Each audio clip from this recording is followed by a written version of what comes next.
Hi, I'm Dave with Equal-i-zer Hitch. Today we got a little video that we're going to talk about the angle set bolt on the Equal-i-zer hitch head. Now this is kind of a quick tip, something that you ought to do periodically as you're traveling with your travel trailer or whatever you're towing. And it's a good thing to do in the springtime when you're getting your trailer out and you're getting ready for the season. So it's something that you do when you set the hitch up initially, but then you need to pay attention to it as you use your trailer and make sure that it's all nice and tight. That'll help protect you, keep you safer, it'll protect your equipment, and it helps it perform better. So this is a topic that our customer support guys talk a lot about with the customers that call in.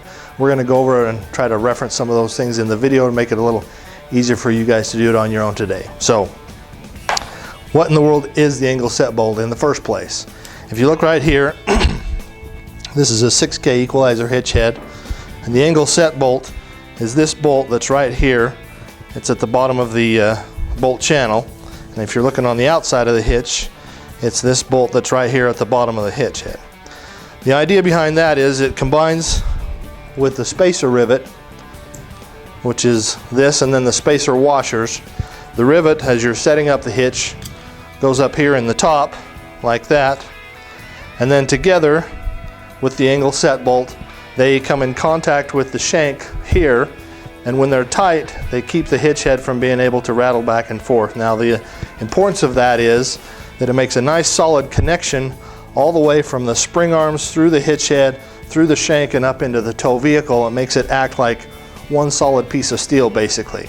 And so that gives you much less stress on your shank bolts on the sides of the hitch, and it kind of takes it directly down through the center of the shank and into your tow vehicle. So that's why it's so important to keep this nice and tight. So when you set the hitch up, you're going to put your spacer washers in to get started, and then you slide that around the shank and you put your bolts in.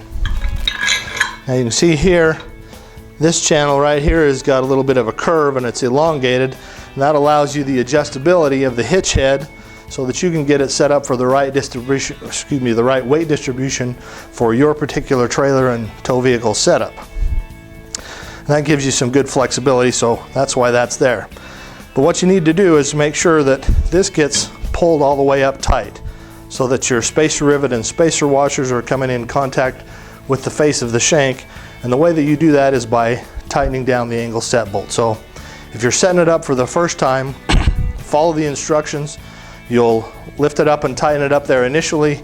You'll set up your weight distribution and measure it, and then there'll be a final tightening step where you tighten it all the way down and you'll be ready to go. If you're doing periodic maintenance with it, you want to just take a look like this down the top of the bolt channel every once in a while. If your hitch is newer, you want to do it a little more frequently. But just take a look down the top. If you can see light, if you can see space between the spacer rivet and the face of that shank, or between the angle set bolt and the face of that shank, something needs to be tightened up. Now, usually it's just a hair, a couple of little turns. So, in this case, I'll show you what happens when we start tightening up the angle set bolt. Put the wrench on down here, and if you watch the hitch head, the angle on the hitch head here, well, once the angle, whoops. All right, so now the bolts come in contact with the face of the shank at the bottom, and you'll notice the angle here change as I tighten that up. And what we're doing there is we're bringing it up until we're getting the spacer rivet and the spacer washers to come in contact with the face of that shank.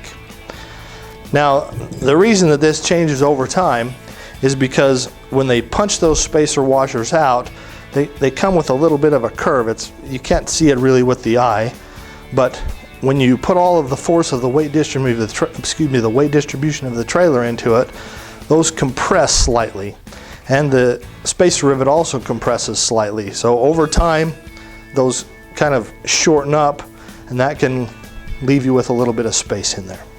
So we've got it nice and tight now, and you can see that that angle won't move. There's no rattle anymore. So that's the place that you want to get it to. Now, You don't want to crank it down like a gorilla. You just need to bring it up so that that's tight at the top, so that the angle set bolt is in contact at the bottom, and then you want to give it about just a nice easy quarter of a turn. And that's all you need to do as far as the tightness on that goes. So for your regular maintenance, if you look down inside here and you see space at the bottom around the angle set bolt, the only thing that you really need to do, if that spacer rivet and spacer washer is tight, is just snug that back up, bring it up so that it comes in contact with it, and then give it that quarter of a turn. If you find space between the spacer rivet, then you need to get your shank bolts tighter. So first of all, you need to undo those, and that will allow the head to move. Then you need to get this pivoted back up by using the angle set bolt to snug it up tight. Then you want to go back and you'd want to torque down your shank bolts to the proper torque so that those are nice and tight, and then give your angle set bolt that quarter of an inch snug. Now that's only in the case that you've got space up here at your spacer rivet. You won't be able to, unless you loosen those shank bolts, you won't be able to lift the head up just by turning the angle set bolt. So that's why you've got to do it that way if there's space up here at the top. And that's about all there is to it. Check it, give it a quick glance as you're setting your hitch up before you take off on your trips, and keep it tightened up, and that will make your hitch safer, it'll make it perform better, and it will make it last longer, it'll protect your equipment. So thanks for watching. If you've got any questions, get in touch with us on our social media pages, or you can call in and talk to our customer service. If you like the video, make sure that you give us a thumbs up, subscribe to the channel so that you can have access to all the ones that we produce, and thanks for watching.